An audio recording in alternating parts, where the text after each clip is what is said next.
Hello everyone. So today we will discuss about contract of guarantee, rights and liabilities of surety.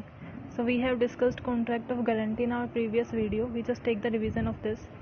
Contract of guarantee क्या था कि जिसमें A, B और C हम तीन party लेके चलते हैं. हम एग्जाम्पल के थ्रू उसे एक्सप्लेन करेंगे. हमारे राइट्स भी हम एग्जाम्पल के थ्रू ही स्टडी करेंगे. सो A है जिसे लोन चाहिए है, B है बैंक और C जो श्योरिटी बनेगा. सो ए को 5 लाख का लोन चाहिए तो वो क्या करेगा कि वो बैंक के पास गया. अब बैंक ने बोला कि आपको कुछ मतलब सिक्योरिटी तो देनी पड़ती है, अगर आपको लोन चाहिए होता है तो सिक्योरिटी उसने अपना गोल्ड दे दिया और गोल्ड के बिहाफ पे उसने कहा कि अब मुझे 5 लाख का लोन चाहिए. अब बैंक ने कहा कि हम ये कैसे मान लें कि आप रीपे करोगे. सो हमें आपका कोई गारंटर मिल सकता है जो आपकी गारंटी ले कि अगर आपने पे नहीं किया तो वो पे करेगा. सो बी ने क्या किया कि ए ने क्या किया कि ठीक है मैं लेके आता हूँ. सो उसने क्या किया कि सी को बोला कि तू मेरे बिहाफ पे गारंटी दे दे. तो सी कौन हो गया? गारंटर, जिसने गारंटी दी है कि अगर ए जो है बैंक को लोन पे नहीं करेगा तो सी पे करेगा. सो इसमें तीन पार्टी हो गई. पहले क्या है? Principal debtor. ए कौन हुआ? प्रिंसिपल डेब्टर, यानी कि जिसे लोन पे करना है उसकी प्राइमरी लाइबिलिटी है कि उसे पे करना पड़ेगा. फिर बैंक हो गया. बैंक क्या है? क्रेडिटर, जिसे पैसे मिलेंगे क्योंकि उसने क्रेडिट पे दिए हैं. और सी क्या हो गया? वो है श्योरिटी, यानी कि जिसने क्या किया है? गारंटी दी है कि अगर ए पे नहीं करेगा बैंक को तो मैं पे करूँगा. तो यहाँ पे हमें किसकी करनी है? राइट्स एंड लाइबिलिटीज श्योरिटी की. यानी कि हम किसकी डिस्कस कर रहे हैं? सी की डिस्कस कर रहे हैं कि सी के पास क्या राइट्स और क्या लाइबिलिटीज़ उसकी होंगी. राइट्स. फर्स्ट राइट है right of subrogation. When the sureties has paid the guaranteed डेब्ट on the default of principal debtor he is then entitled to all right which the creditor had against the principal debtor. So इन्होंने क्या बोला है कि अब ए ने loan लिया था 5 लाख का. अब पर्टिकुलर मंथ के बाद या फिर किस पीरियड के बाद उसे क्या वो पे करना पड़ेगा. ए जो है वो किसी सिचुएशनल फैक्टर या कुछ भी हुआ तो फिर वो पे नहीं कर पाया. उसे पे करना था एक पर्टिकुलर पीरियड के बाद, लेकिन ए जो है वो पे नहीं कर पाया. अब ए ने पे नहीं किया तो उसके बिहाफ पे कौन पे करेगा? किसने बोला था कि मैं श्योरिटी हूँ? सी. तो अब सी ने पैसे पे कर दिए 5 लाख बैंक को. तो अब क्या है? जो सी, अब बैंक तो चला गया इस सिचुएशन से, बैंक को अपने पैसे मिल गए जो उसने लोन दिया था, तो बैंक को तो एक बार आप भूल जाओ. अब कौन बच गया? ए और सी बच गए. ए के पैसे किसने दिए? सी ने. अब सी का पूरा राइट है कि जितने पैसे उसने बैंक को दिए हैं 5 लाख रुपए, अब वो ए से मांगे कि मैंने तेरे बिहाफ पे कर दिया, मैं तेरा श्योरिटी बन गया था लेकिन तूने तो पे किया नहीं. अब वो क्या है? वो ए से मांगेगा कि मैंने 5 लाख तेरे बिहाफ पे बैंक को दिए, अब तू मुझे दे. सो ये राइट है, पूरा राइट है सी को कि जो वो पे करता है उसमें जो ए के बिहाफ पे, यानी कि प्रिंसिपल डेब्टर जब पे नहीं कर पाता और उसके बिहाफ पे जब हमारा श्योरिटी पे करता है तो उसकी पूरा राइट है उसके पास कि वो सारी लाइबिलिटी अपनी किससे ले सके? प्रिंसिपल डेब्टर से. अब क्या सिचुएशन में आ जाएंगे? जैसे अब क्या हो जाएगा कि जो हमारा प्रिंसिपल डेब्टर है वो तो ए है, ए तो प्रिंसिपल डेब्टर ही रहेगा, उसे तो पैसे पे करने ही करने हैं. लेकिन जो हमारा श्योरिटी था अब वो किस सिचुएशन में आ जाएगा? वो क्रेडिटर बन जाएगा, क्योंकि अब उसे पैसे मिलेंगे. उसने बैंक को तो पैसे पे कर दिए, अब बैंक तो क्रेडिटर रहा नहीं. अब हमारा जो श्योरिटी है वो क्रेडिटर की सिचुएशन में आ जाएगा और हमारे जो ए है यानी कि प्रिंसिपल डेब्टर्स है उससे अपने पैसे मांगेगा. नेक्स्ट राइट है राइट टू सिक्योरिटीज़.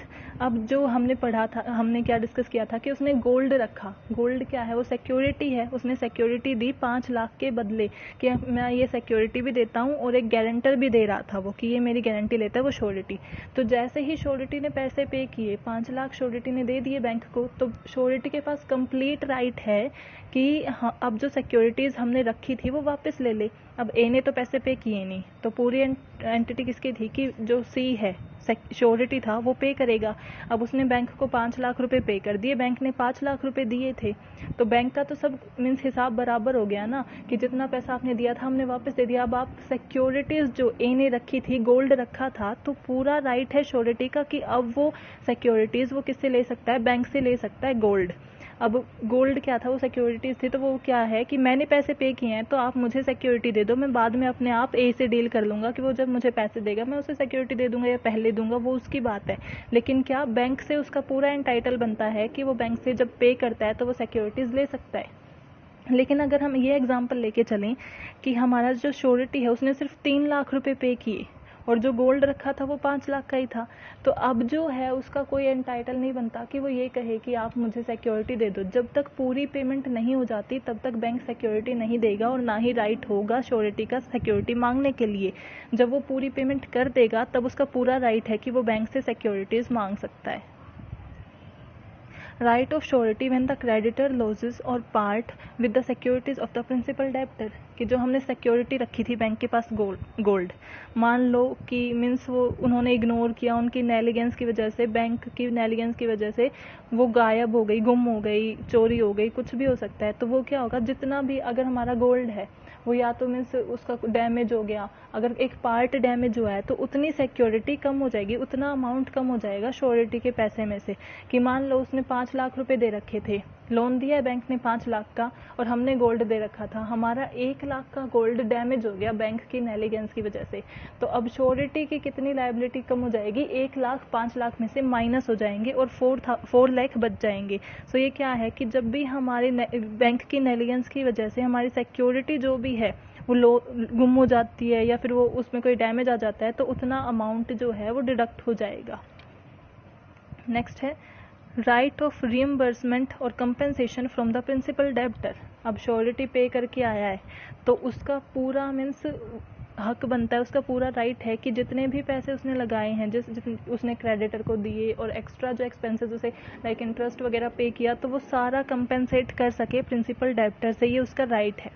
तो ये सब क्या थे, हमारे राइट्स थे। अब लाइबिलिटी क्या बनती है, हमने ये पहले भी डिस्कस किया था कि श्योरिटी की हमेशा सेकेंडरी लाइबिलिटी होती है। अब सी था, वो गारंटर बना, वो श्योरिटी है, तो उसकी लायबिलिटी ये तो नहीं है ना कि सीधा बैंक ये कहेगा कि ला पैसे दे, सीधा हम उससे नहीं मांग सकते। कब पैसे मांगे जाएंगे, जब ए पे नहीं करेगा। फर्स्ट लायबिलिटी यानी कि प्राइमरी लायबिलिटी किसकी है, प्रिंसिपल डेब्टर की। जब प्रिंसिपल डेब्टर पे नहीं करेगा तो गारंटर यानी कि श्योरिटी पे करेगा। तो फर्स्ट लायबिलिटी तो सेकेंडरी लायबिलिटी हो गई उसकी, कि सेकेंडरी लायबिलिटी होती है एक श्योरिटी की, कि जब आपका प्रिंसिपल डेब्टर पे नहीं करता है तभी आपको पे करना होता है। The liability of the surety are coexistence with the those of the principal debtor unless it is otherwise provided. कि किसके साथ रिलेटेड है, प्रिंसिपल डेब्टर के साथ रिलेटेड है, कि प्रिंसिपल डेब्टर अगर अमाउंट पे नहीं करता है तो किसकी लायबिलिटी बनती है, श्योरिटी की लायबिलिटी बनती है कि फिर वो अमाउंट पे करे। हम एग्जांपल लेते हैं, if a guarantees to be the payment of a bill of exchange by C. अब एक बिल ऑफ एक्सचेंज है तो सी को बी को पे करना है, तो ए ने गारंटी दी है बी को कि आप कुछ भी कर लेना, आप इसको दे सकते हो, सी आपको पक्का पे करेगा। ठीक है, the bill is dishonoured by C, लेकिन सी ने डिसऑनर कर दिया और नहीं पे किया। नाउ क्या है, अब क्या होगा, गारंटी किसने दी थी, ए ने दी थी। So A is liable not only for the amount, कि जिस अमाउंट का हमारा बिल था सिर्फ उसके लिए ही नहीं, but also for the interest और charges with may have been due on it, कि जो इंटरेस्ट या फिर और जो एक्सपेंसेस चार्जेस हुए हैं उस बिल पे वो सारा किसे पे करना पड़ेगा, ए को, क्योंकि उसने क्या की थी, गारंटी दी थी। तो ये क्या है, लायबिलिटी है किसकी, हमारे श्योरिटी की। नेक्स्ट है discharge of surety. Discharge of surety यानी कि श्योरिटी कब कॉन्ट्रैक्ट से हट गया, मीन्स डिस्चार्ज हो गया। फर्स्ट उसकी टर्म क्या होती है कि change in the terms of contract. If the principal debtor यानी कि जिसको पे करना है ए एंड द क्रेडिटर यानी कि bank make any changes without the consent of surety. Consent यानी कि बिना उसे बताए या फिर वो एग्री नहीं है उन चेंजेस के लिए कॉन्ट्रैक्ट में और उन्होंने चेंज कर दिए, प्रिंसिपल डेब्टर ने और क्रेडिटर ने मिलके चेंज कर दिए, श्योरिटी से पूछा ही नहीं या फिर श्योरिटी का कंसेंट लिया ही नहीं, सो क्या है कि वो डिस्चार्ज हो जाएगा अपने आप ही कॉन्ट्रैक्ट से। जब तक तीनों पार्टीज कंसेंट नहीं देती हैं तब तक हम कोई भी चेंज नहीं कर सकते कॉन्ट्रैक्ट के किसी टर्म्स में, और अगर करते हैं तो जो थर्ड पार्टी है जिसने दिया ही नहीं है कंसेंट वो डिस्चार्ज हो जाएगी। Discharge by death of the surety, अगर श्योरिटी की डेथ हो गई तो ऑब्वियसली वो डिस्चार्ज हो जाएगा। In specific guarantee the surety is not discharge from his liability on his death. अब कई ऐसी गारंटी भी होती हैं कि जिसमें डेथ होने के बाद भी डिस्चार्ज नहीं होता, if the liability has already accrued, but the death of surety operate as revocation of a continuing guarantee as a future transaction. The deceased surety state will not be liable for the any transaction after the death even if the creditor has no knowledge of surety death।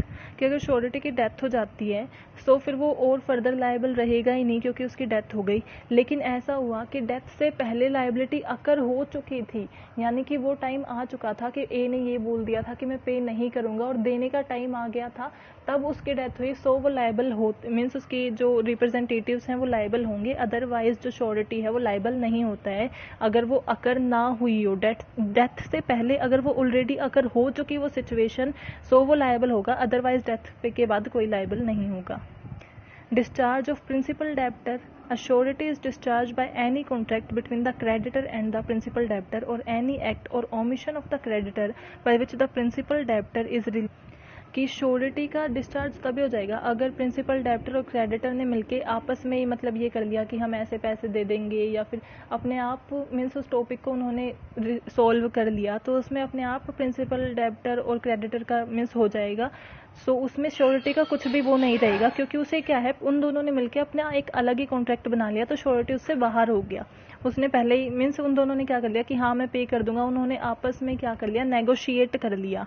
So discharge of principal debtor कि जब principal debtor वगैरह ने मिलके जो है, principal debtor ने और किसने, क्रेडिटर ने मिलके कोई नेगोशिएट एक नया कॉन्ट्रैक्ट बना लिया, या फिर वो खुद ही ऐसे डिस्चार्ज कर गए इस रियल कॉन्ट्रैक्ट से जिसमें गारंटी दे रखी थी। सो अपने आप ही गारंटी क्या हो जाएगी, डिस्चार्ज हो जाएगी। Compounding of creditor with the principal debtor. A contract between the creditor and the principal debtor by which the creditor make a composition with or promises to give time or not to sue the principal debtor discharge the secured. सो हमारा last point में क्या था कि release of discharge of principal debtor, कि principal जो debtor है उसी को डिस्चार्ज कर दिया। मीन्स क्या हो गया कि कुछ ओमिट हो गया, या फिर ऐसा कोई कॉन्ट्रैक्ट में ऐसी चीज़ थी कि जो भूल गए वो करनी, तो प्रिंसिपल डेब्टर ही डिस्चार्ज हो गया। प्रिंसिपल डेब्टर अगर हमारे जो कॉन्ट्रैक्ट से निकल जाएगा तो श्योरिटी किसके लिए था, श्योरिटी किसकी मीन्स गारंटी दे रहा था, प्रिंसिपल डेब्टर की। तो अगर प्रिंसिपल डेब्टर ही नहीं है तो श्योरिटी भी नहीं है। सो रिलीज अगर डिस्चार्ज प्रिंसिपल डेब्टर ही डिस्चार्ज हो जाता है तो फिर श्योरिटी तो ऑब्वियसली डिस्चार्ज हो जाएगा। और जो सेकंड पॉइंट हम डिस्कस कर रहे थे कि उन दोनों ने मिलकर नेगोशिएट कर लिया, वो क्या होगा, compounding of creditor with principal debtor, कि क्रेडिटर और प्रिंसिपल डेब्टर ने मिलकर नेगोशिएट कर लिया कि हाँ एक जैसे एक contract between the creditor and the principal debtor by which the creditor make a composition with, उन्होंने क्या किया, कंपोजिशन अलायंस बना लिया, और प्रोमिसेस टू गिव टाइम कि उसने उसे कुछ टाइम दे दिया कि इतने टाइम में मैं आपको मनी पे कर दूंगा, आप इतने मीन्स केस वगैरह ना करो। तो श्योरिटी ऑलरेडी डिस्चार्ज हो जाएगा कि उन्होंने आपस में नेगोशिएट कर लिया कि मैं तुम्हें इतना टाइम थोड़ा और देता हूँ, इंटरेस्ट कम कर देते हैं या फिर कुछ ऐसा करके। सो क्या हुआ कि इसमें भी डिस्चार्ज हो गया श्योरिटी, क्योंकि इन्होंने आपस में ही नेगोशिएट कर लिया कि आप मुझे थोड़ा सा टाइम और दे दीजिए, मैं पे कर दूंगा, और उसने टाइम दे भी दिया और फिर वो पे कर देगा। सो अब श्योरिटी का क्या था कि अगर वो पे नहीं करता तो उसे करना था, लेकिन अदरवाइज वो नहीं करेगा। So I hope you are clear with today's topic, and if you have any query you can mention in comment section. I will make a short video on this, and thank you so much. Please subscribe and share my channel. Thank you.